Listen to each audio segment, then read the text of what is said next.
What's up, friends? So we're going to start a new drawing today. So recently, we've been talking a lot about this word, balance.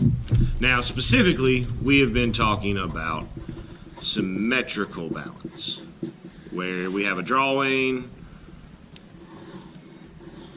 and if we put an imaginary line of symmetry down the middle, it's basically the same. We have some shapes, but everything is pretty much the same on both sides. Now, with symmetry, there's another word that comes into play. Because everything is the exact same size and shape and placement, things like this, these are what we call congruent shapes.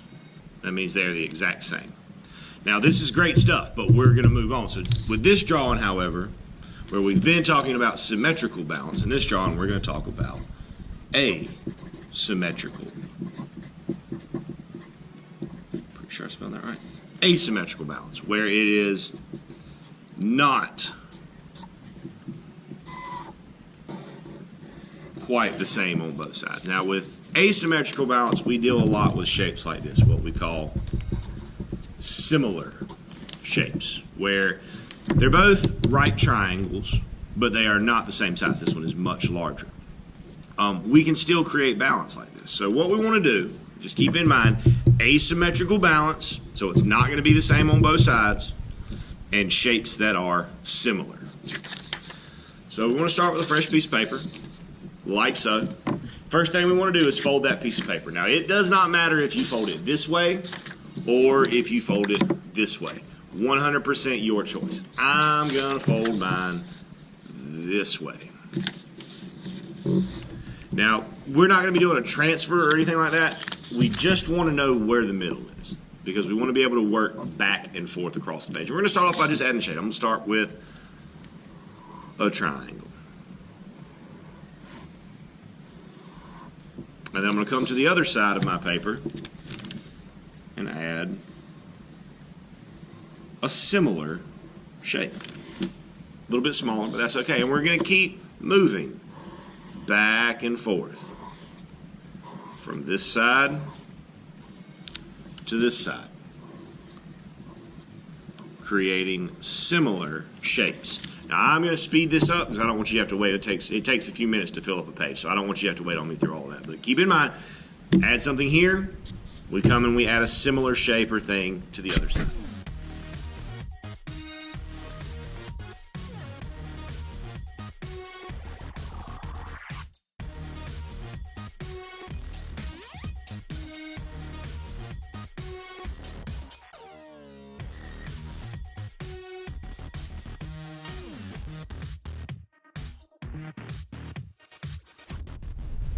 Okay, so at that point we've got the page filled.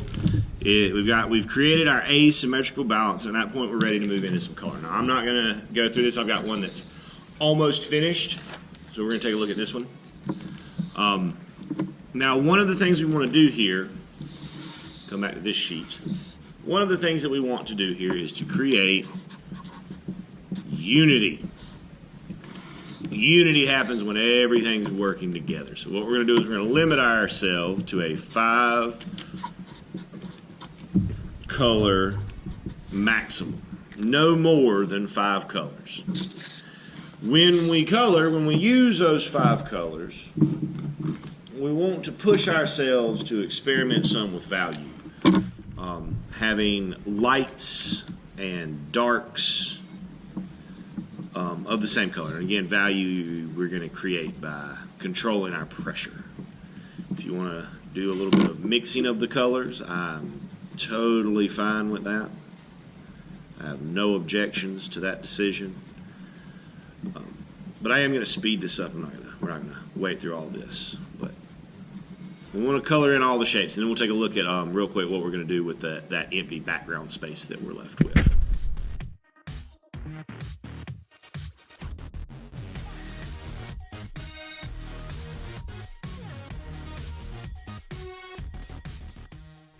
Okay, so now that I've got all my color laid in, what I'm going to do here is I'm going to do a resist paint in the background to fill up this space. So I'm going to use watercolors for that. Now, if you want to do this, but you don't have watercolors at home, there are a couple of things that you can do.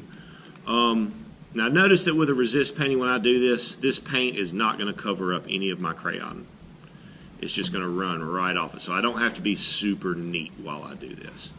But if you want to try to do this resist painting, but you don't have any watercolors, well, if you have some old markers, the markers where they've kind of run out of ink and they're just kind of sitting in a bag or in a drawer on a shelf somewhere, if you get one of your adults to take that marker and pull the tip off of it, and get an old bottle of water, old empty bottle of water, and fill it up with some tap water.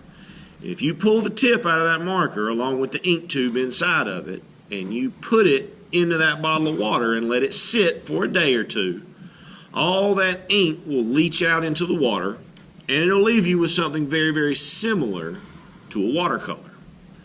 Other options, if you have food coloring in your home, from where maybe you were dyeing some Easter eggs at some point, you can take that food color and you can add it to a cup of water, and you can paint it on here as a resist the exact same way that I'm doing with the actual paint. If you have what you did with the marker, that same thing can work if you do it with an ink pen, but you'll need to add a little bit of extra water to it when it's done before you start doing stuff. What else? Now, obviously, the best thing is probably just actual watercolors. Sometimes we have to be resourceful, and we have to kind of figure things out for ourselves. Figure out something that can work.